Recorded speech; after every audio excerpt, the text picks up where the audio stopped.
President ইয়ন সক ইয়েলকে ঘিরে দক্ষিণ কোরিয়ার রাজনীতিতে চলছে নানা নাটকীয়তা। ইয়নের বিরুদ্ধে গ্রেফতারি পরোয়ানা জারির পরও তাকে গ্রেফতার করতে গিয়ে ব্যর্থ হয়েছিলেন তদন্তকারীরা।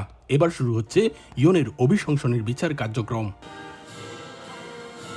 প্রেসিডেন্ট ইয়ন সক ইয়েল অভিশংসিত হওয়ার ৩১ দিন পর মঙ্গলবার সাংবিধানিক আদালতে তার অভিশংসন পর্যালোচনা এবং ইয়েলের ভাগ্য নির্ধারণের জন্য একটি বিচার কার্যক্রম শুরু হতে চলেছে। রোববার প্রেসিডেন্ট ইয়েল তার আইনজীবীদের মাধ্যমে সাফ জানিয়ে দিয়েছেন, আদালত কর্তৃক নির্ধারিত বিচার কার্যক্রমে তিনি উপস্থিত থাকতে পারবেন না। এর সম্ভাব্য কারণ হিসেবে বলা হচ্ছে, আদালতে যাওয়ার পথে ইয়েলকে গ্রেফতার করা হবে এমন আশঙ্কা করছেন তার আইনজীবীরা।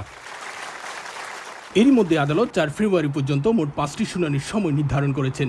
ইয়েল যদি উপস্থিত না হন তাহলে মঙ্গলবারের শুনানির তুলনামূলকভাবে সংক্ষিপ্ত করা হবে বলে ধারণা করা হচ্ছে।